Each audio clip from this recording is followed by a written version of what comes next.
Hello. हाँ, now you start. या sir बोल रहे हैं। ठीक है सर, मैं स्टार्ट कर देती हूँ।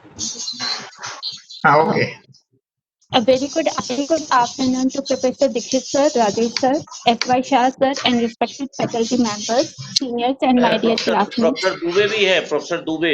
Professor, sorry sir, मैंने उनको देख नहीं पाई, sorry. Professor Dubey sir, I welcome you all to my presentation on a topic which is very common, but it's of very great importance in our life, that is family planning. As we assume that family planning is for couples or for individuals, but it is for everyone, as it is not only a matter of human rights, but it is central to empowering women to have to increase their decision-making abilities in their family planning, or also to reduce poverty and achieve sustainable development goals. So my dissertation topic was is achieve sustainable development goals. So, in family planning among slum women in Dharavi, Mumbai. I have done my dissertation work under the guidance of Professor Rajesh, Department of Adult Continuing Education and Extension.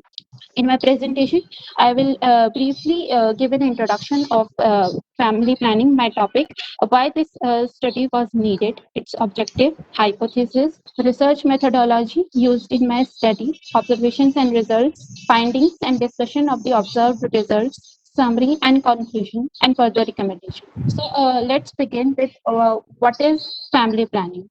According to World Health Organization, family planning is that allows individuals and couples to anticipate and attain their desired number of children, and also spacing and timing of their births. It can be effectively achieved through use of life-saving contraceptives, and it is a responsibility of a woman to space and limit her pregnancies, as it has a direct impact on her health, well-being, and as well as on the outcome of each pregnancy. So, Family Planning 2020, it is a program. Uh, it is as a program started as an outcome of 2012 London Summit on family planning, and it is a global movement that supports the rights of women and girls to decide freely and for themselves whether, when, and how many children they want to have. Also, it is based on the principle that all women, no matter where they live, should have an access of life-saving contraceptives. And the main theme of the Family Planning 2020 was women at the center, just to respect and meet the rights of the women and the girls. The new study by Family Planning 2020 was on a 25-year-old development trajectory.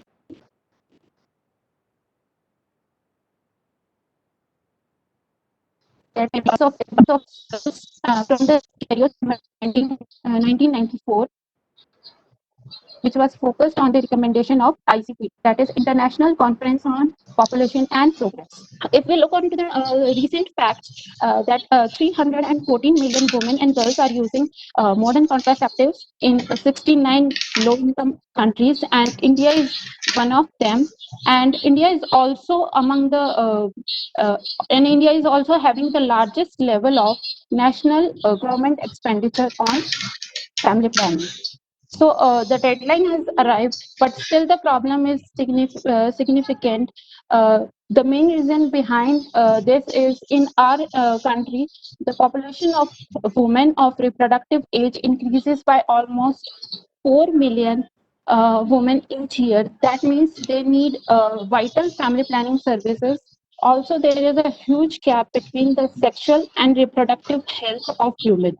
So, it is our duty or to focus on their rights and what are their needs, and they should be fulfilled at the earliest phase.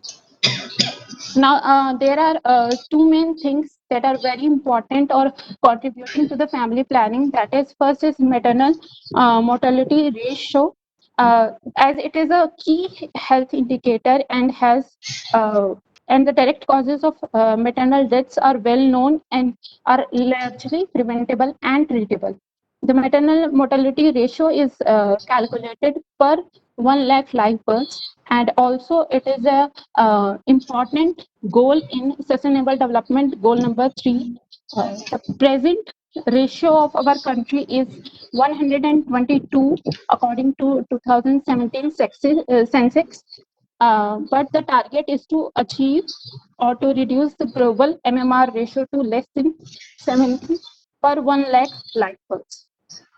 As you can see in the diagram, between 2000 and 2017, the maternal mortality ratio has declined by 38%, which is a great achievement, but still we need to focus on this topic. In the next slide, as you can see, that our country belongs to Southeast Asia region, and there is a huge difference between 2000, 2010, and 2017 MMR ratios. Next, we have the major causes of maternal deaths, and if you focus that one of the main reasons of maternal deaths is abortion, which contributes to 8%. Now, the WHO key facts related to unsafe abortions and its prevention says that the abortion rate is higher in developing countries with respect to developed countries. Also, there are nearly 25 million illegal abortions occurring globally per year. Half of the unsafe abortions have been reported globally in Asia alone. In Africa, unsafe abortion leads to the highest chance of death. Also, every year between 4.7% and 13.2%, the maternal deaths are due to illegal abortion. Also, each year, nearly 7 million people in developing countries' clinics are admitted as a consequence of unsafe abortion. And the burden of it is, in terms of finance, is 553 million US dollars a year. So, what are the barriers that are affecting unsafe abortion? Is restricted. We have, every country has a restricted rules. There is poor availability of services, high cost of contraceptives, stigma associated with contraceptives. Also, there is objection by the healthcare providers, and there are unnecessary requirements such as a long waiting period, or mandatory counseling, or misleading information, third party involvement, and medical and very unnecessary test that and test in care. Safe abortion includes that we introduce sexual health or sexual education at the earlier stage, that is at the education at the school level. Second, we can provide them life-saving contraceptives at a very low cost, and they should be effective in terms of their performance. Also, provision for legal safe abortion, and provision of emergency treatment of complications. Now, another factor which is contributing to family planning is total fertility rate. According to United Nations Population Division, it is total number of children born or likely to be born to a woman in her lifetime if she was subject to the prevailing rate of age-specific fertility in the population. The TFR of about 2.1 children per woman is called replacement level fertility. In this diagram, as you can see that currently we are not at the replacement level, we are more than it, but the expected or the projected rate is to reduce that to 2.1. In this global image, you can see the difference between 1990 to 2019, that our country has shifted from 4 or more to less than 2.1 to less than 4. Next, now we will discuss that how the population control is the biggest issue of our country. So at the international level, the global population is expanding, and it will reach 8.5 billion by 2030 and 9.7 billion by 2050. At present, we are representing 7.7 billion population, and among these, the two world's highest populated nations are India and China. India having 18% of the total population, that is 1.7 billion, and it is expected that by 2027, India will be the world's most heavily populated country. If we talk about the urban population of our country, so according to Census of India 2011, the number of million plus cities have grown from 35 to 53 in 2011, accounting for 43% of the India's urban population.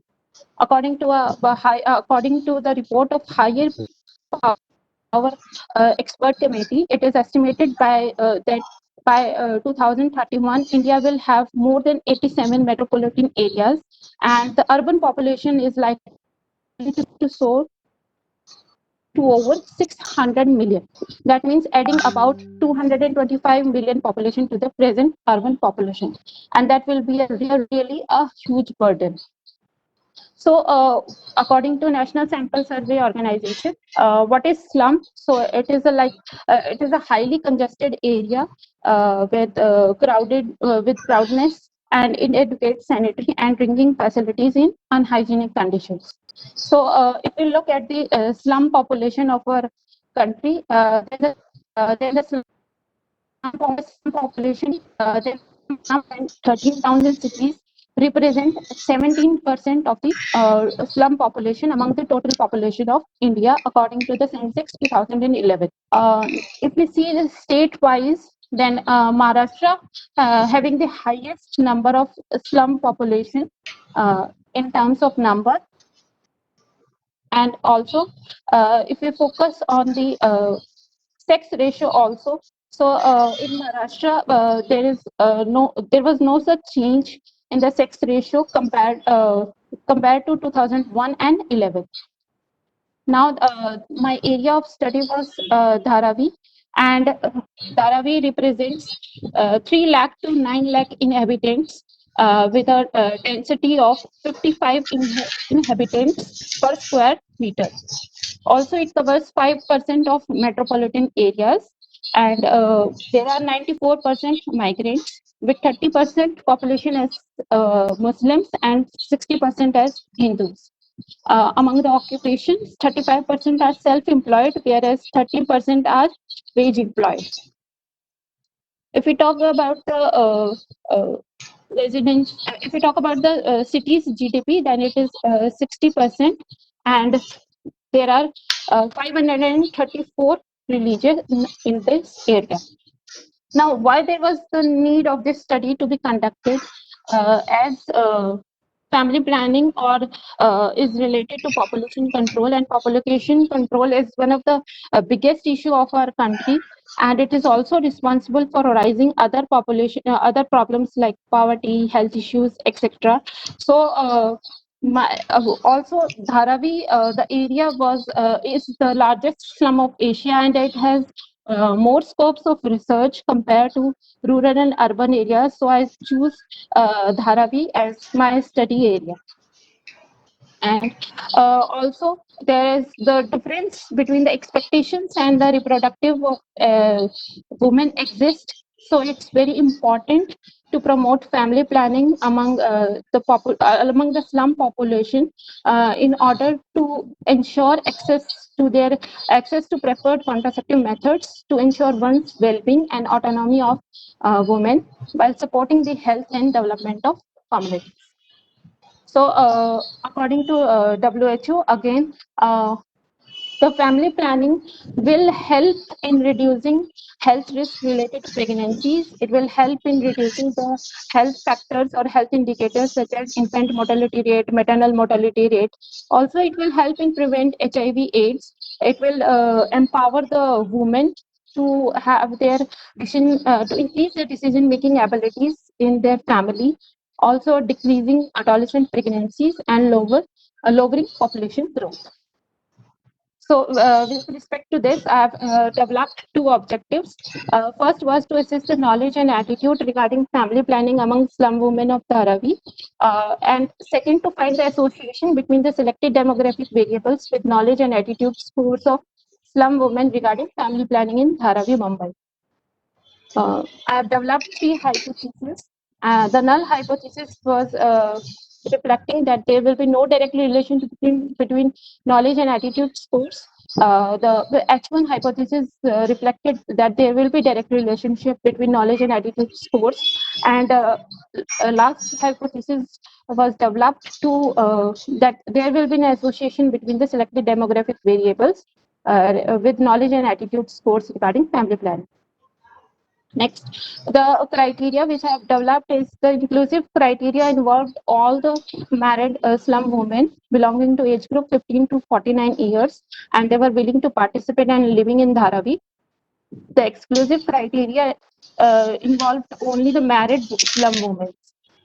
And the data, the place of data collection was restricted to Dharavi slum only, and the assessment is limited to only to the rating scale of the questionnaire. My study was developed on a conceptual framework named as reproductive empowerment, which mainly focuses on the participation of women in their role in their sexual and reproductive health, and also how it can be achieved collectively, not only at the family level but at the community level. So, review of literature was done on the considering the three main topics, that why there was need for family planning among women, and knowledge and attitude practice of women regarding family planning, and decision making abilities of women regarding family. Research methodology. In my dissertation work, I have considered research approach as quantitative. My research design was survey. Variables for independent variables for knowledge and attitude regarding family planning among slum women, and independent variable was slum. The setting was Dharavi slum of Mumbai. Population was married women living in Dharavi. Sample size was 120. Sampling technique was used purposive, and the tool used to obtain data was questionnaire. As we move to data analysis and its interpretation, I have considered demographic variables as age, education, occupation, annual income, husband's education, religion, the number of children they are having, have they undergone any abortion, and information about the family planning methods they have obtained through either from a husband or friends or family members or mass media or any other source, and currently which family planning method are they using. So based on these based on the data collected, the mean value was for knowledge was 12.2, and for attitude it was 11.8. The Z test was applied on the samples, and the value obtained was 0.138, which was less than the Z test tabulated value. At the level of significance 0.05. If we see the results obtained, that the first graph shows the age and the knowledge and attitude scores of women. Similarly, the second represents the religion. The third graph shows the self-education, that how much the women are educated, and second graph reflects the husband's education. Next is are they employed or not employed? What are their income? Their source of income, and next is the number of children, and how many children they have, and how much knowledge and attitude they are reflecting based on the questioning. Next next graph is representing whether they have undergone any abortion or not. Next, the family planning information obtained through various methods, like whether they have obtained from mass media or family members or husband or friends. And the last one is which family planning have they, which family planning method they have adopted, either yes or no, and if they have adopted, then which method they have adopted. Next is the findings. Based on these statistics or the data, the difference was found to be statistically significant among all the selected demographic variables and knowledge and attitude scores of slum women regarding family planning at a level of significance 0.05, less than 0.05, and the calculated chi-square value was found to be more than the tabulated value. Based on the results, the mean knowledge score was 12.2 and in attitude it is 11.8, and it was found that there was no direct relationship between knowledge and attitude scores regarding family planning among slum women living in Dharavi, Mumbai. Now, in a very detailed manner, I've discussed my results of the association of demographic variables with respect to knowledge and attitude. In age, it was little higher among the age group 35 to 39 years, whereas in attitude, it was little higher in 30 to 34 years age group. In religion, Hindus were having more knowledge of contraceptives or family planning methods with compared to Muslims. In education, post-graduation and above or 12th pass have more knowledge than compared to 10th pass or illiterate. In husband's education, post-graduation and above had a higher education and attitude level. In occupation, self-employed women who were self-employed were having higher education, higher knowledge, whereas in attitude, it was little higher in unemployed. In annual income, similarly, knowledge was higher among who were earning, whose earning were belongs to 31 to 40,000, and it was attitude was higher in 21 to 30,000.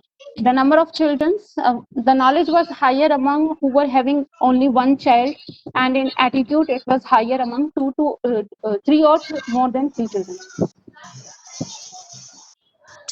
So another demographic variable was considered as undergone abortion, and it was the knowledge was higher among those who have undergone abortion, and it was little higher. The attitude was little higher among those who had not undergone any abortion.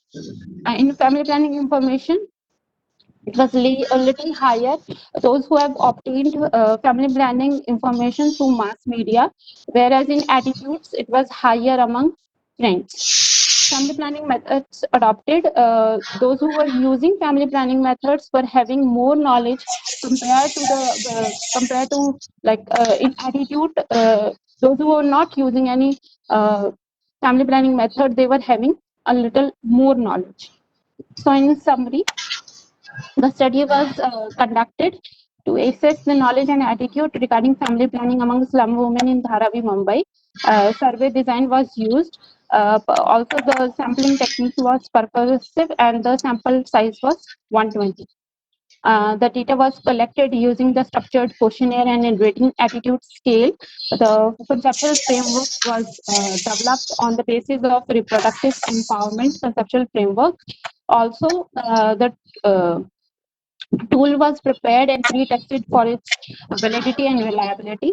Pilot study was conducted to check the feasibility and practicability of the study. And final study was conducted in Dharavi among the 3 health centers, that is Kumarwada Arogya Center, Nagar Arogya Center, and Transit Camp Arogya Center. These centers belong to Dharavi, Mumbai, and the data was collected in the month of December 2019 and January 2020. Descriptive and inferential statistics were employed to analyze the data. Now the conclusion was it was found that the average knowledge and attitude score was 60%. Also, the study subjects were deficient of knowledge and attitude regarding family planning. Further recommendations can be that comparative study on slum women's knowledge and attitude regarding family planning among highly populated states can be done, like Mumbai and Delhi. Their comparison studies can be done. Next is implementation of family planning methods and counseling sessions on family planning should be done for a longer period of time so that they can have a brief knowledge of what are the contraceptive methods, what are their effects on their health, how they can be useful for their body, and how they can promote them in their community, in their respective community. Thank you, sir. Thank you. It was a nice work and a nice presentation. I am very happy to see your thesis and work. But did you face any problem in collecting data there in Dharavi Slum? How did you Yes, collect sir. data? Sir, actually, first I have contacted the BMC, that is Mumbai Municipal Corporation, for the permission, as they do not allow students to collect the data directly from Yeah. the samples. So first I took the permission. Then they assigned me. Then they assigned me the health workers, and I reached the areas with along with the health workers, because Dharavi, as it is a very congested area, so it's very difficult for the health workers themselves to obtain data. So they Yeah. assigned me the healthcare workers, and along with them, I reached to the centers where they were asking, and they promote people to visit the health centers, not to go for home to home visit, because there are various communicable diseases which are largely spread in those areas. So it's very difficult to go home to home visit. So they ask people to come to the respective health centers to have their health services. Yeah, that is what I thought. Challenges of collecting data from urban slum. Something should be there in your thesis, because this is what, it is not easy for any student to go and collect data. How did you develop, access to those municipal authorities? How was it difficult? You had some connection or how?